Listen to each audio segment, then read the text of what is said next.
제가 주중에 일하는 곳이 이제 신학대학원이라서 거기서 전임 교수들은 이 주일 아침에 일부 예배를 의무적으로 교직원 예배를 드리도록 돼 있어요. 그래서 그 예배를 마치고 우리 베이직 교회를 향해서 이렇게 달려오다가 보면은 꼭 그 서초역의 법원 사거리를 지나가게 되는데 거기서 거대한 S교회라는 교회당을 이제 스쳐서 지나오게 됩니다. 지난주에도 거기에는 현수막이 걸려 있었고 그렇게 오래됐는데 여전히 분쟁이 계속되고 있어요. 저쪽에 송파구에 가면은 또 그 유명한 목사님이 개척하셨다가 원로로 물러나셨던 K교회라는 데가 있는데 거기에는 담임 목사님하고 원로 목사님이 10년 넘도록 서로 고소하고 분쟁을 계속하고 있다가 답답한 나머지 판사가 불러다가 좀 화해 좀 해라 해가지고 어떻게 해결을 해서 담임 목사님이 그 근처에 나가서 개척을 할 수 있도록 이렇게 중재를 해줬어요. 그런 교회뿐 아니라 수많은 우리가 요즘에도 매스컴에 오르내리는 교회 이야기들, 우리가 주변에서 듣는 교회 얘기를 들어보면은 그 교회들은 다 멀쩡한 성전이 있는데 왜 아직도 저런 신앙생활을 하고 교인들은 또 얼마나 힘들까, 그 생각을 할 때마다 답답합니다. 그럴 때마다 제 머릿속에 떠나지 않는 질문, 교회가 뭔가? 그들은 도대체 무슨 교회를 세운 건가? 교회를 세운다는 것은 과연 무엇을 말하는가라는 생각을 떨쳐버릴 수가 없습니다. 우리가 오늘 읽은 본문에서 그것에 대해서는 뭐라고 말할지 같이 좀 살펴볼 수 있으면 좋겠어요. 본문은 바울의 두 번째 전도 여행 15장 40절에서 시작됐죠. 그것이 이제 마무리되고 22절에서 마무리됩니다. 그리고 23절 이하에서는 바울의 세 번째 선교 여행이 시작되는 시점에서 발생했던 몇 가지 사건을 다루고 있어요. 자, 18절 다시 한번 읽어볼까요? 바울은 더 여러 날 머물다가 형제들과 작별하고 배 타고 수리아로 떠나갈새 브리스길라 아굴라도 함께 하더라. 바울이 일찍이 서원이 있었으므로 갱그레아에서 머리를 깎았더라. 바울은 고린도에 얼마 동안 더 머물다가 자신을 파송하고 제2차 선교여행의 출발지였던 수리아라고 되어 있는 시리아 안디옥으로 이제 귀환하려고 결심을 했어요. 그런데 그 중간에 에베소에 좀 들르자, 거기 가서 복음을 전해야겠다, 이렇게 생각을 한 것 같습니다. 그 일을 위해서 바울은 일찍이 나시린 서원을 한 것 같아요. 민수기 6장에 보면 나시린 서원을 하면은 그것이 종료될 때까지 머리를 깎을 수 없습니다. 그래서 에베소에 가기 전에 이제 배를 타고 그곳으로 가기 전에 갱그레아 항구에서 마지막으로 이발을 하게 된 것 같아요. 머리를 깎았다는 거죠. 그리고 나서 서원에 따라서 이제 에베소에 가서 내가 복음을 제대로 전하고 교회를 세우리라는 각오를 갖고 했던 것 같아요. 이 얘기를 굳이 이렇게 짤막하게 앞뒤 안 맞게 언급한 이유는 아마도 우리가 생각하는 것처럼 바울이 그렇게 반율법주의자가 아니고 율법에 대해서 굉장히 어떤 면은 할 수 있는 것에 대해서는 지키려고 했던 자세가 있고, 일단 서원을 한 것은 최선을 다해서 신실하게 지키는 그런 모습을 보여주고 싶었던 것 같아요. 아무튼 이제 수리아 안디옥으로 돌아가는 길에 바울은 동료 사역자였던 브리스길라와 아굴라 부부하고 같이 동행을 해서 에베소로 간 거죠. 그것이 이제 19절입니다. 19절부터 우리 22절까지 그래서 무슨 일이 벌어졌는지 같이 읽어보겠습니다. 에베소에 와서 그들을 거기 머물게 하고 자기는 회당에 들어가서 유대인들과 변론하니라. 여러 사람이 더 오래 있기를 청하되 허락하지 아니하고 작별하여 이르되 만일 하나님의 뜻이면 너희에게 돌아오리라 하고 배를 타고 에베소를 떠나 가이사랴에 상륙하여 올라가 교회 안부를 물은 후에 안디옥으로 내려가서, 근데 이렇게 해서 에베소에 도달을 하자 바울은 같이 동행했던 브리스길라와 아굴라 부부를 그냥 남겨두고 혼자서 회당으로 들어가 가지고 역시 복음을 전했어요. 그것은 아마도 같이 텐트 메이킹을 했었는데 이 브리스길라 아굴라 부부가 텐트 메이커 아닙니까? 이 사람들이 당시 소아시아의 최대 상업 도시인 에베소에 어떤 그 천막 사업의 일이 있었던 것 같아요. 그래서 그들을 일하도록 그냥 남겨두고 바울 자신은 우리가 지난주에 봤듯이 마케도니아에 있는 교회들로부터 실라와 디모데를 통해서 선교원금을 받아왔거든요. 그래서 사역에 전념할 수 있었기 때문에 이제 바울은 거기에서 이 천막 장사를 더 하지 않고 그냥 성전으로 혼자 들어가 가지고 복음을 전하게 된 것처럼 보입니다. 근데 여기 19절에 보면 변론했다는 이 단어가 디알레고마이라는 단어인데, 이게 이상하게 여기선 변론했다라고 번역을 했는데 18장 4절 상반부에 보면은 강론했다라고 번역한 그 단어예요. 그러니까 여기에는 왜 다르게 번역을 했는지 모르겠는데 우리 개역 성경이 좀 그런 게 있어요. 그러니까 여기에서 에베소에 와서 그들을 거기에 머물게 하고 자기는 회당에 들어가서 유대인과 변론했다는 게 싸우고 그랬다는 얘기가 아니라 유대인들에게 복음을 설교했다. 그렇게 여러분이 강론했다, 설교했다 이렇게 이해하시면 되겠습니다. 이미 아테네하고 고린도 사역 초기에서 바울은 변증하고 논리적으로 설득하려는 그런 태도를 가졌다가 어려움을 겪었기 때문에 그 태도를 바꿨어요. 그래서 계속 그 다음부터는 말씀을 강론하고 설교를 하는 방식으로 이제 들어가게 됐죠. 강해를 하게 됐어요. 이것도 달라진 점이지만 바울에게 더 큰 달라진 점이 있어요. 뭐냐면은 20절에서 보듯이 에베소 회당의 유대인들과 에베소 사람들이 바울 목사님 여기에 조금 더 계시면서 계속 우리에게 말씀을 강론해 주세요 이렇게 청을 했는데, 옛날 같으면요 반대를 하면은 그냥 피했어요. 다른 도시로 핍박을 받으면 도망을 갔어요. 그런데 바울이 달라져 가지고 지난번에서 봤던 것처럼 핍박을 해도 강하게 남아서 복음을 전하기도 하는데, 또 사람들이 막 좋다고 여기서 더 말씀 전해주세요 그러면 얼마나 신이 나서 더 하겠어요? 그런데 그 말을 따르지 않고 떠나버려요. 이게 바울의 사역 방식이 완전히 달라진 거예요. 우리는 사람들이 거절하면은 치사해, 관도, 그리고 때려칠 것 같고 사람들이 좋아하면 막 열심히 할 것 같은데, 바울은 더 이상 사람들의 요구에 끌려다니는 사람이 아니에요. 바울은 여기서 어떻게 행동하게 됐냐면은 여기 20절에 있는 것처럼 하나님의 뜻을 따라서 행하는 거예요. 그래서 21절에 작별하면서 만일 하나님의 뜻이면은 너에게 돌아오겠다. 근데 지금은 아니라는 거죠. 그래서 이 사도 바울은 하나님의 뜻에 따라서 거부하고 그냥 떠나버리는 거예요. 우리 그리스도인들은 이런 방식으로 살아야 되는데 이걸 많이 잊었어요.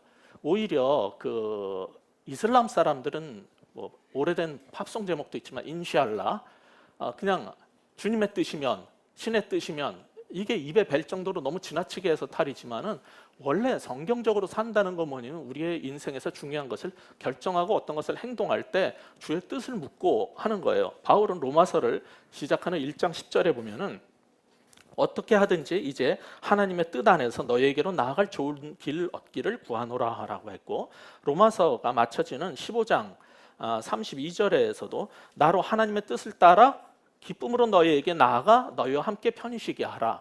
계속 떠나든지 머물든지 다 하나님의 뜻에 따라 하겠다라는 그런 모습을 보여줘요. 고린도전서를 보면은 초반에 4장 19절에도 주께서 허락하시면 내가 너희에게 속히 나아가서 교만한 자들의 말이 아니라 그 능력을 내가 시험해 보겠다 이러죠. 근데 끝날 때 16장 7절에도 보면은 이제는 지나가는 길에 너희를 보기를 원하지 아니하노니 이는 만일 주께서 허락하시면 얼마 동안 너희와 함께 머물길 원하노라. 바울은 모든 사역의 시작과 끝이 전부 이거였어요. 하나님의 뜻이면은 내가 멈추라면 멈추겠고, 가라면 너희들이 아무리 원해도 난 여기 있지 않고 떠나겠다는 것이 사도 바울의 사역의 기본적인 자세였어요. 이런 것을 통해서 우리는 어떻게 살아야 되는가를 오늘 본문이 우리에게 주고자 하는 첫 번째 교훈을 얻게 되는 거예요. 복음의 일꾼은 하나님의 요구에 따라 가고 서야 한다는 거죠. 그렇습니다. 우리 그리스도인들은 사람의 요구가 아니라 하나님의 요구에 따라서 가기도 하고 서라면 서기도 하는 사람이 돼야 되는 거예요. 하나님의 뜻이면 돌아오겠다라는 약속을 하고 에베소를 떠났는데 언제 돌아옵니까? 다음 주 19장 1절 보시면은 에베소로 다시 돌아오는 걸 보시게 될 거예요. 다만 지금은 더 있어달라는 사람들의 요청에도 불구하고 지금은 때가 아니라고 판단한 바울은 에베소를 떠나서 배를 타고 가이사랴로 간 다음에 거기에서 예루살렘 교회로 갔어요. 바울은 본래 예루살렘에서 너무 저항도 많이 받고 무시를 당하고 그리고 사람들로부터 어려움을 많이 겪었기 때문에 이 예루살렘 사역에 대한 얘기를 거의 하지 않아요. 그런데 여기 22절에 보면 그냥 올라간다라는 말을 썼는데 우리말에도 저기 평양이나 개성에서 서울을 가도 한양 가도 한양에 올라간다, 서울에 올라간다 말 쓰듯이 그냥 올라간다 그 말은 예루살렘 간다는 뜻이고 내려간다 그 얘기는 예루살렘에서 지방으로 간다는 뜻이에요. 위치 남북하고 관계가 없는 수거입니다.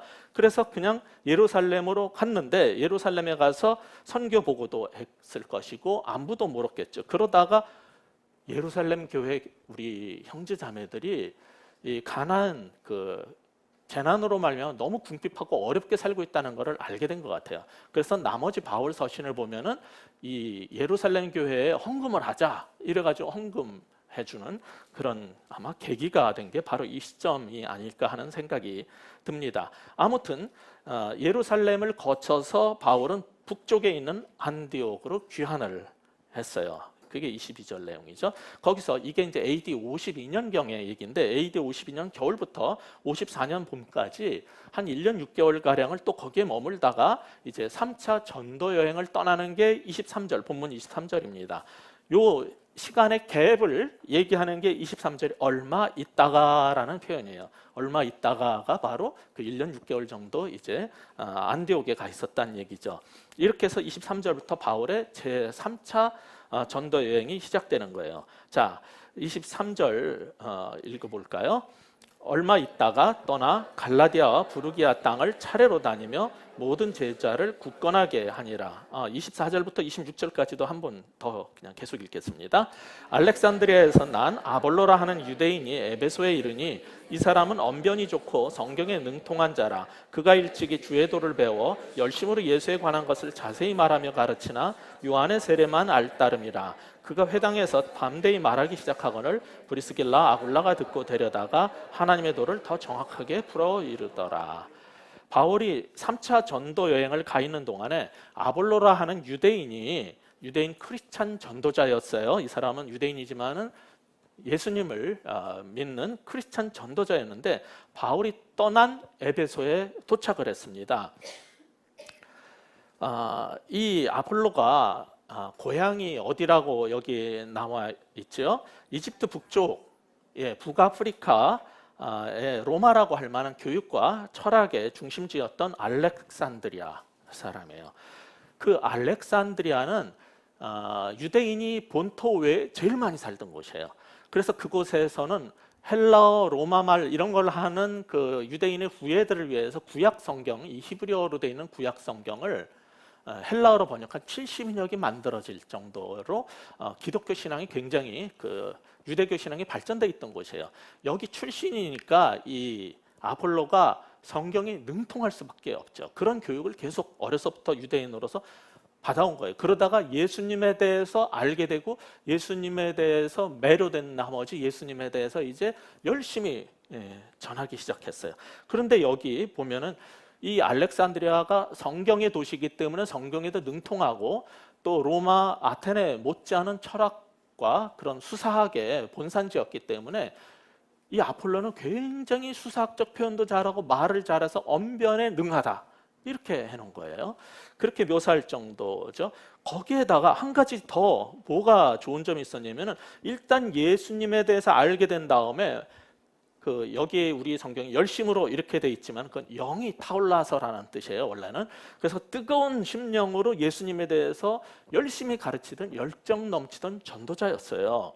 그런 아볼로가 이제 에베소에 와가지고 바울처럼 회당에 들어가가지고 유대인들한테 담대히 예수님을 전하는 거예요. 그런데 앞에서 이미 우리는 뭘 살펴봤냐면 사도 바울이나 참된 리더들의 관심사는 항상 제자들을 굳건히 해 진정한 교회를 세우는 일꾼을 만들어내는, 일꾼을 세우고 무장시키는 데 있다는 것을 우리는 봐왔어요. 그런데 바울이 떠난 다음에 에베소에 남아서 가정교회 사역자로 섬기고 있었던 이 브리스길라 아굴라 부부가, 이 사람들은 로마서 16장이나 고린도전서 16장을 보면 그 지역 교회의 지도자였다는 걸 알 수 있어요. 근데 유대인 회당에 와가지고 이 아볼로가 와서 예수님을 전하는데 너무 잘하는 거예요. 목회자로서 가져야 될 세 가지 역량을 다 갖추고 있어요. 첫째, 성경에 능통하다. 둘째, 굉장히 말을 잘해서 아주 스피치 커뮤니케이터로서 아주 설교자로서 탁월할 것이다. 셋째, 예수님에 대한 열심이 있는 열정적 사역자라는 세 가지가 있다는 걸 봤어요. 이 사람한테 한 두어 가지만 더 훈련을 시키면은 뛰어난 목회자가 되겠다라는 것을 이 선배 목회자인 브리스길라 아굴라 부부가 간파를 한 거예요. 그럼 뭘 가르쳐야 되겠습니까? 첫 번째 극복해야 될 문제는 아볼로가 예수님의 도에 대해서 아주 자세히 잘 가르치기는 하지만 25절이 말하는 것처럼 요한의 세례만 알고 있었다는 거예요. 이 당시가 AD 50년대 초반이기 때문에 예수님의 십자가의 죽음과 부활이 벌어진 지 벌써 20년이 지난 상태예요. 아폴로는 예수님에 대해서 자세히 알고 가르쳤는데 그가 요한의 세례만 알았다는 말은 그리스도의 세례가 뭔지를 몰랐다는 말이 아니라 바울의 사도적 복음에 비해서 복음의 초보밖에 갖고 있지 않았다라는 그런 표현이에요. 그럼 그런 사람을 제대로 된 주의 종으로 만들어 주려면 뭘 도와줘야 되겠습니까? 단지 예수가 누군가가 아니라 그거는 잘 알고 있어요. 창세기부터 시작해가지고 이 예수님의 십자가 부활이 어떻게 흘러온 것인가, 소위 신학적으로 말해서 구속사적인 또는 성경신학적인 전체 맥락을 갖는 거죠. 왜냐하면 이는 좋은 그리스도인으로 그냥 살면 되는 게 아니라 이 사람은 교회의 설교자로 목회자로 서야 됐기 때문에 성경 전체에 흐르는, 창세기부터 전체에 흐르고 있는 예수님의 그 대속적인 십자가의 죽음의 사건과 부활이 어떻게 흘러가고 있는가 전체를 파악을 하고 그것을 펼칠 수 있는 능력이 있어야 했어요. 그래서 브리스길라 아굴라 부부가 이 사람을 데려다가 그 성경신학, 구속사적인 그리스도의 십자가의 사역 전반에 대한 신학적 훈련을 시켜준 거예요. 어떤 신학자가 말한 것처럼 이를 통해서 아폴로는 예수론에서 그리스도론, 기독론으로 업그레이드 된 거죠. 이런 측면에서 볼 때 어떤 사람은 신학대학원이 무슨 쓸데가 있느냐, 목회 이런 말을 하는 사람도 간혹 있습니다만은 여전히 하나님은 그런 신학대학원이나 브리스길라 아굴라 같은 사람을 통해서 하나님의 종을 위해서 신학적 체계적 훈련을 시키는 일을 한다는 것을 우리는 볼 수 있어요. 따라서 오늘 본문의 두 번째 교훈이 뭐냐면은 복음의 일꾼이 갖춰야 될 두 번째 역량을 얘기해 주는 거예요. 첫 번째는 복음의 일꾼은 하나님이 뜨시면은 서고 가라면은 가는, 그게 있어야 된다고 그랬죠. 두 번째 뭐냐면 복음의 일꾼은 복음에 대한 깊은 통찰이 있어야 된다는 거예요. 복음을 전하는 사람은 성경 전체의 성경신학 또는 복음에 대한 깊은 통찰이 요구돼요. 그렇다고 하나님의 일에 제대로 쓰임을 받으려면은 성경 잘 알아, 스피치 커뮤니케이션 능력 뛰어나, 하나님에 대한 열심이 있어, 이런 사람 데려다가 신학 훈련만 시키면 되냐? 아니에요. 더 필요한 게 있어요. 그게 뭔지를 27절, 28절이 보여주고 있는 겁니다. 같이 27, 8절 읽어보겠습니다. 아볼로가 아가야로 건너가고자 하므로 형제들이 그를 격려하여 제자들에게 편지를 써 영접하라 하였더니 그가 가매 은혜로 말미암아 믿는 자들에게 많은 유익을 주니 이는 성경으로서 예수는 그리스도라 증언하여 공중 앞에서 힘있게 유대인의 말을 이기미로라. 선배 사역자 브리스길라와 아굴라의 훈련을 통해서 제대로 된 복음 강해를 할 수 있는 역량을 갖추게 되자 이 스승인 선배 사역자 브리스길라 아굴라 목사님이 지금 목회하고 있는 에베소 교회를 떠나서 고린도가 있는 아가야 지방으로 가고 싶어 했어요. 아볼로가 원했던 것은 어쩌면은 그 당시에 이 에베소와 소아시아의 에베소와 지중해 건너편의 그리스 남부의 아가야 지역의 이 아테네는 이미 망했고 이 고린도가 가장 큰 상업 도시였거든요. 양대 산맥의 도시였어요. 그 에게해나 이 바다를 사이에 두고 에베소와 이 고린도. 그런데 이 고린도에 가서 내가 이 세상의 중심에서 목회를 해보겠다라는 야망이 있었을지도 몰라요. 또는 고린도에서 온 사람들이 가만 보니까 아볼로가 설교를 너무 잘해요. 목회를 너무 잘해.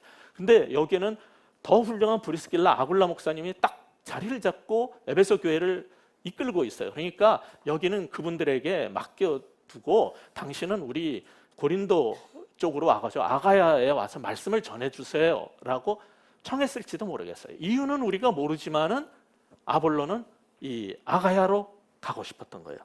아무튼 브리스길라 아굴라 부부가 이제 추천서를 써줬어요. 그거를 손에 들고 아가야로 갔습니다.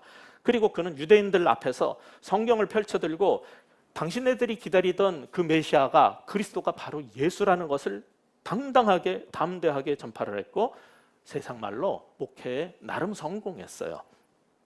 어느 정도였냐면 고린도전서 1장 12절에 보듯이 그 결과 고린도 교회에는 그 교회를 설립한 바울파만 있는 게 아니라 베드로파만 있는 게 아니라 아볼로파가 생길 정도로 그는 인기 있는 설교자가 됐어요. 우리는 종종 이 아볼로가 고린도 교회 안에 다른 메시지를 전해서 파당을 일으킨 주범으로 생각하는데 사실 문제는 아볼로 같은 지도자에게 있었던 게 아니라 교인들의 문제였어요.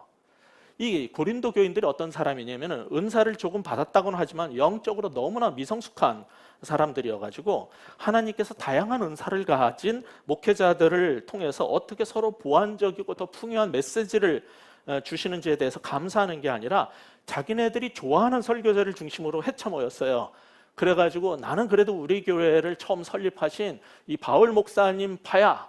그리고 어떤 사람 그래도 그렇지 모든 그 교회의 머리는 그리스도고 그리스도의 수제자인 게바 바울 중심으로 그렇게 신앙생활을 해야지. 그래서 게바파도 생겼고, 근데 가만 보니까 그 중에 설교가 제일 뛰어나고 성경에 대한 깊이 있는 그런 강의를 너무 뛰어나게 하잖아. 아볼로가 있으니까 나는 아볼로 목사님이 좋아 이러고 붙은 사람이 또 생긴 거예요.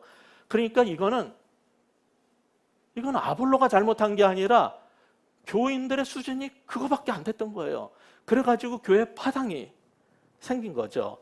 우리는 자꾸 아볼로파만 잘못됐다라고 생각을 하는데, 아니 그냥 설립자 바울의 계보로 자신들을 자처하면서 우리가 주류다라고 하는 바울파나 그 교회를 세우는 거하고 사역하고 아무런 관계도 없는 베드로파 사람들은 잘못한 게 없는 건가요? 제가 볼 때는 똑같아요. 근데 우리는 다만 바울도 아니고 이거는 베드로도 아닌 아볼로파가 생겨서 아볼로 나쁜 놈 이렇게 생각을 쉽게 하는 거죠. 이 얘기에 대해서는 나중에 조금 더 우리가 살펴보겠지만 아무튼 아볼로는 유대인들과 논쟁에서 성경을 펴가지고 예수가 바로 그 메시아다라는 걸 너무나 잘 전해가지고 우리 성경이 본문에도 있는 것처럼 유대인들에게는 논쟁에서 이겼고 또 많은 사람들에게 유익을 끼쳤다 이렇게 말하고 있어요. 그러니까 성경은 분명히 말하고 있어요. 아볼로가 고린도 교회에 해를 끼친 게 아니에요. 파당을 만든 게 아니라 고린도 교회에 유익이 되는 사역을 했다는 것을 오늘 읽었던 본문은 분명히 밝혀주고 있어요. 그러면 이렇게 아볼로가 성공적인 목회를 하게 된 것은 아까 말씀드린 것처럼 성경 지식, 커뮤니케이션 능력, 열정 플러스 아굴라 브리스길라 부부의 이 신학 훈련에 의해서 아볼로가 성공한 거냐? 아니에요. 그것만이 다가 아니라 한 가지가 더 있었어요. 성경은 이미 17장에서 위대한 하나님의 종인 바울이 아테네에서 당대 헬라 시와 문학 수준을 따라가는 가장 지적인 설교를 아레오파고 설교를 한 것을 우리는 봤어요. 그 결과는 근데 참담했어요. 별 소득이 없었어요. 18장이 들어와서는 초반에 고린도 사역의 초기에 계속 싸워가지고 논증을 하고 논리적 설득에 치우쳤을 때 그게 4절 5절 얘기죠. 어려움을 겪었어요. 그 다음에 해결책이 뭐였냐면은 고린도전서 2장 4절 이후에서 바울이 언급했듯이 사람의 지혜에 권하는 말, 즉 합리성과 감성에 호소하는 수사학도 안 쓰고 논리적 설득도 이제 하지 않고 오직 사람의 지혜에 권하는 말로 하지 아니하고 오직 성령의 나타남과 능력으로 한다라는 목회를 해서 고린도 교회 사역의 후반부에서 성공을 한 거예요. 바로 그 점을 브리스길라 아굴라 부부가 바울이랑 같이 공유했던 부분일 거예요. 그래서 아볼로에게 두 가지가 부족하다고 봤는데 세 가지 목회자의 기본은 다 갖고 있는데 두 가지가 부족한데 하나는 구속사적 성경신학이 없으니까 그걸 가르쳐서 잘 구사하게 만들어줬고 또 하나가 뭐냐면은 성령의 나타나심과 능력으로 목회하는 걸 가르쳤어요. 그걸 어떻게 할 수 있느냐? 27절에 이런 말이 나오죠. 27절 후반에 보면 은혜로 말미암아. 그 사역이 어떻게 성공을 하게 되냐면 은혜로 말미암았대요. 아니 이 사람 원래 말쟁이거든요. 뛰어난 언변을 가진 사람이라고 말로 해가지고 충분히 잘하는 사람인데 그걸로 고린도 교회에서 대단한 바울에 맞먹는 그러한 유력한 설교자가 된 게 아니라는 거예요. 뭐로? 은혜로 말미암아. 신학적 업그레이드 플러스 성령의 나타남과 능력에 의한 사역 훈련을 받은 거예요. 누구를 통해서? 선배 목회자 브리스길라 아굴라 부부를 통해서. 그래서 27절은 이제 아볼로가 주의 은혜로 말미암는 사역을 하게 됐다고 말한 거예요. 은혜로 말미암는 사역. 이게 바로 아볼로가 고린도 교회에서 바울에 맞먹는 영향력 있는 목회를 하게 된 근본적 힘인 거예요. 따라서 오늘 본문이 우리에게 가르쳐주고자 하는 세 번째 교훈은 이것입니다. 복음의 일꾼은 성령의 능력과 은혜로 사역하는 것이 필요하다는 거죠. 첫 번째 뭐였습니까? 복음의 일꾼은 사람의 요구가 아닌 하나님의 요구에 따라서 가기도 하고 서기도 해야 된다고 그랬어요. 두 번째, 복음의 일꾼은 지식과 재능만으로 되지 않고 복음에 대한 깊은 통찰, 신학이 있어야 된다고 그랬어요. 세 번째, 복음의 일꾼은 이런 신학적 통찰만으로 되는 게 아니고 성령의 능력과 은혜로 사역해야 된다는 것을 우리는 배웠습니다. 그런데 앞에서 바울은 에베소를 잠시 떠났다 19장 1절에서 다시 돌아올 거라고 했는데 오늘 읽었던 지금 이 본문 얘기가 뭐냐면은 그 중간에 바울이 에베소에 들러서 사역을 잠깐 하다가 떠났고 19장 1절에 돌아오는 그 사이에 벌어진 사건이에요. 그런데 여기에다가 바울의 에베소 사역 전반하고 후반 사역 그 사이에다가 왜 아볼로 얘기를 껴넣냐는 말이에요. 굳이 이거를 중간에 끼워넣은 이유가 뭐냐는 거죠.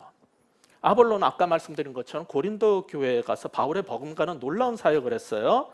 그래서 아볼로의 그 사역은 고린도 교회에 아주 큰 유익을 끼쳤다고 27절은 말해요. 그런데 앞에서 잠시 언급했듯이 많은 사람들은 아볼로가 바울과 다른 메시지를 전해서 교회 파당을 만들었다라고 지금 20세기, 21세기 기독교인들이 많이 그렇게 추정을 하고 오해를 하는 거예요. 여기에 대해서 오늘 본문은 뭘 보여주냐면 아볼로의 복음과 메시지의 근원이 무엇인지를 보여주는 겁니다. 26절은 아볼로가 고린도 교회에서 전한 복음의 정수는 바울과 같은 노선이었던 브리스길라와 아굴라에 의해서 전수된 사도적 복음이라는 것을 보여주는 부분이에요. 따라서 우리는 바울과 아볼로 사이에 더 많은 공통점을 보기보다는 부차적인 데서 사소한 데서 뭔가 다른 게 없지는 않았겠죠. 그런데 그걸 보고서는 아볼로가 고린도 교회에 분쟁을 일으키고 분파를 만들었다 이렇게 말하면 안 되는 거예요. 이거는 뭐냐면은 우리가 보고 싶은 방식대로 내 주관대로 성경을 보는 방식이에요. 실제 일어났던 일도 아니고 오히려 아볼로는 사도 바울과 동역을 했던 브리스길라 아굴라에 의한 사도적 복음을 배우고 그것을 전파했고 사도 바울과 같은 성령이 나타남과 능력의 목회를 했기 때문에 고린도 교회를 흥황하게 일으켰는데 아니 고린도전서 1장만 가볍게 읽고서는 세 파가 생겼다고 이 아볼로 나쁜 놈, 말만 잘하니 나쁜 놈, 바울이 진짜 목사인데 이렇게 해가지고 바울을 힘들게 한 이 나쁜 놈 이렇게 생각하는 게 지금 기독교인들이란 말이에요. 그렇게 보시면 안 된다는 거예요. 여기는 분명히 보여줘요. 이 아볼로 복음의 근원은 사도 바울과 브리스길라 아굴라 동역자들의 그 사도적 복음이었다는 것을. 그러니까 이걸 보면서 사도 바울의 심정은 어떻을지 여러분 아시겠어요? 그 심정이? 그걸 고린도전서 1장 12절 이하에서 이렇게 말합니다. 여러분 한번 펴서 찾아보세요. 고린도전서 1장 12절에 보면 내가 이것을 말하거니와 너희가 각각 이르되 나는 바울에게 나는 아볼로에게 나는 게바에게 나는 그리스도에게 속한 자라 한다는 것이니 그리스도께서 어찌 나누느냐? 이게 무슨 말입니까? 우리는 그리스도 안에서 다 하나라는 거예요. 열받아가지고 3장에 가서 이 얘기를 또 꺼내요. 할 얘기도 많은데 3장 가서 또 얘기해요. 4절. 어떤 이는 말하되 난 바울에게라 하고 다른 이는 나는 아볼로에게라고 하니 너희가 육의 사람이 아니리요. 네 수준이 영적이라고 말하는데 완전 육신적 그리스도인이다 이 얘기예요. 육인 사람이 아니냐. 그런 적 아볼로는 무엇이며 바울은 무엇이냐? 그들은 주께서 각각 주신 대로 누가 그 둘을 통해서 일을 한 거라고요? 주님이.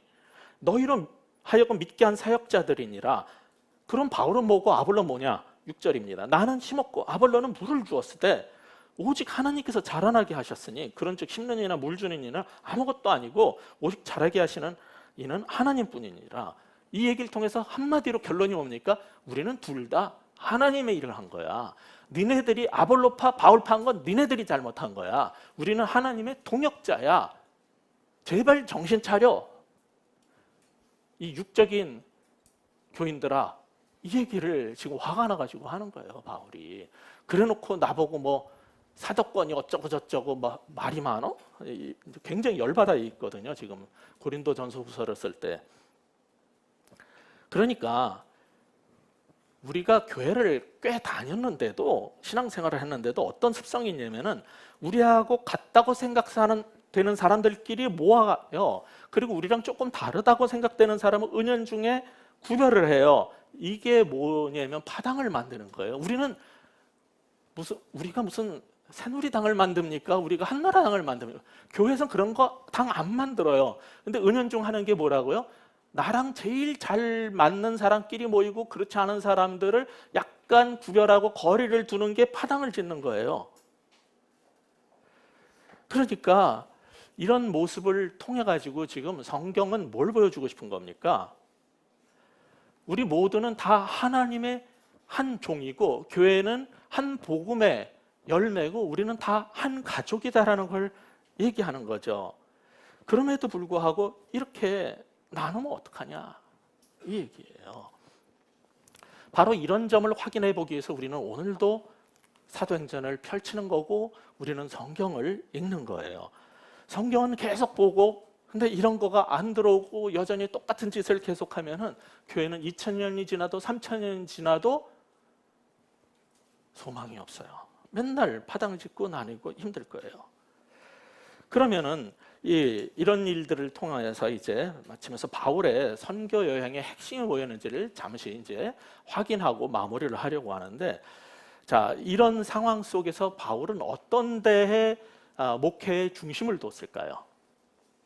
그것이 23절에서 나타납니다. 우리 23절 다시 한번 읽어볼까요?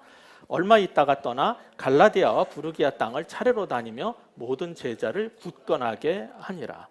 16장 5절 6절을 보면은 바울은 2차 전도 여행 중에도 소아시아 즉 에베소에 가서 복음을 전하고 싶었는데 성령이 허락하지 않으니까 프리기아와 갈라디아 지역을 가요. 거기를 지금 다시 들러서 뭘 하겠다는 거예요? 제자들을 굳건히 세우겠다는 거예요. 이미 15장, 16장 그 전에 사실은 9장에서도 바울을 하고는 관계가 없지만, 그리고 바울도 15장, 16장이 계속 보면은 저와 같이 이 부분을 계속 따라온 사람들은 제가 몇 번 걸쳐서 말씀을 드렸으니까 아셨을 거예요. 바울의 목회의 핵심은요, 다니면서 그냥 복음 전하고 교회 개척하는 게 다인 것처럼 살지 않았어요. 그는 반드시 기회만 되면 다시 들러서 형제들이 어떻게 살고 있는지를 보고 그들을 견고히 양육하는 일을 계속했어요. 이게 바울의 목회의 핵심이었어요. 근데 후반부로 갈수록 이거를 점점 강화해요. 마치 예수님이 초반에는 그냥 복음 전하고 기적을 베풀지만은 후반부에는 12제자를 삼는 거에 집중을 했듯이 바울의 목회에 2차 전도 여행이 후반부부터 시작해서 강력히 나타나더니 3차 전도 여행의 핵심이 뭐냐면 다니면서 다시 제자들을 세우는 거예요. 그건 뭘 말하는 거냐면은 그들이 복음의 일꾼이 될 수 있도록, 주의 제자가 될 수 있도록, 복음의 사역자들이 될 수 있도록 그들을 훈련시키고 양육시키고 세워서 하나님의 일을 하도록 만들어주는 일을 하는 것이 그의 후반기 사역의 핵심이었어요. 설교를 시작하면서 제가 질문을 던진 게 있어요. 우리는 종종 교회를 세운다는 말을 하는데 무엇이 교회를 세우는 것일까라는 질문을 던졌어요. 건설업자 불러다가 건축하는 게 교회를 세우는 겁니까? 아니죠. 우리 개신교인들이 교회 건축을 하면 주춧돌에 주로 새겨놓는 그 성구가 뭐냐면 디모데전서 3장 15절에요. 이 집은 살아계신 하나님의 교회의 진리와 기둥의 터니라.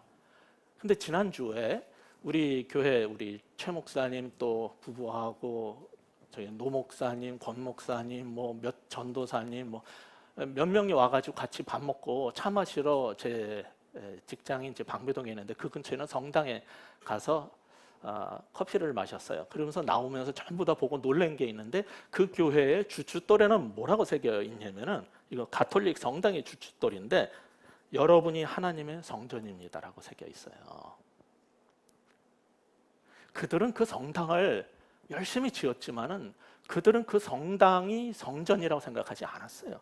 그래서 건축을 하고 주춧돌에다가 여러분이 고린도전서 3장 16절 말씀이거든요. 그리스도의 성령을 받은 너희가 그리스도의 성전이 아니냐, 그 말씀을 번역한 거죠.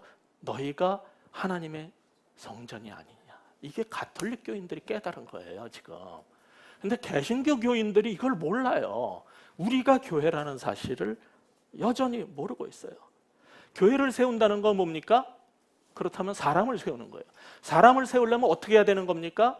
복음을 전하고 그들이 필요로 한 것을, 이때에는 예를 들어서 아볼로가 이 요한의 세례는 아는데 그리스도의 세례가 뭔지를 모른다. 그러면 경우에 그를 어떻게 신학적으로 세워줄 것인지, 그 다음에 목회적으로 이 사람이 언변은 능한데 성령이 나타나가 능력이 없다. 그럴 때는 뭘 해줘야 되는지, 이런 걸 알고 탁탁탁 훈련시켜주는, 이게 굉장히 중요한 부분인데, 이게 바로 사람들을 굳세게 하는 것이고 제자들을 굳건히 세우는 일이에요. 바울은 그 일을 해서 그들이, 내가 떠나간 다음에 그들이 교회를 세우고 목회를 하게 만들어버린 거예요. 이게 선교 전략이에요. 바로 이것 때문에 이 훈련을 통해서 아볼로는 바울이 떠나가서 공석이 됐던 고린도 교회에서 큰 유익을 끼치게 된 거예요. 문제는 교인들의 수준이 그걸 못 따라가가지고 파당을 만든 건, 그건 교인들의 문제고, 바울은 너무너무 고마웠던 거예요. 내가 떠나가 있었던 동안에, 선교를 계속 다닌 동안에 아볼로가 그 교회를 든든하게 해서 사람들에게 큰 유익을 끼쳤거든요. 그런 주의 종이 어떻게 태어났다고요? 어떻게 세워졌다고요? 예, 브리스길라, 아굴라 같은 선배 사역자들에 의해서 후배들이, 일꾼이, 그리스도의 제자들이 세워진 거고, 바울은 그것을 브리스길라와 아굴라가 에베소 교회에서 하는 동안에 그는 브리기아와 갈라디아와 곳곳을 다니면서 제자들을 세운 거예요. 그들이 그곳에서 목회를 할 수 있도록. 따라서 교회를 세운다는 것이 뭐라고요? 사람을 세우는 거죠. 사람을 세우기 위해서는 무슨 일을 해야 된다고요? 다니면서 그리스도의 제자들을 굳건하게 세워줘야 되는 거예요.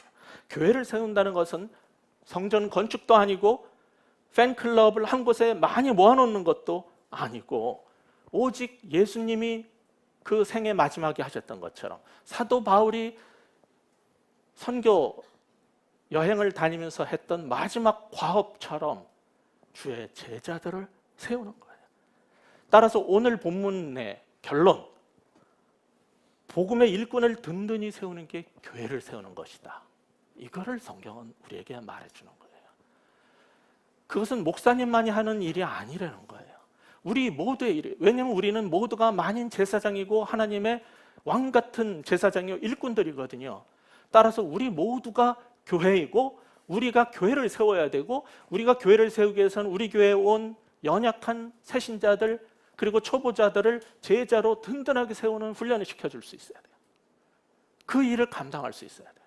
그리고 여러분은 여러분의 직장에서, 동네에서, 교회 다닌다면서요, 나 너무 힘드는데 당신이 믿는 그 예수님은 어떻게 하면 믿을 수 있어요? 그럴 때 복음을 전할 수 있고, 그들이 복음을 전하면 어떻게 성경을 같이 읽을지, 어떻게 그들이 기도하다 힘들 때 하나님 믿어지지가 않아요, 하나님이 살아계시다면 어떻게 이런 일이 벌어질 수 있어요? 할 때 여러분이 성경을 펴서 그들 앞에 변증을 할 수 있어야 돼요.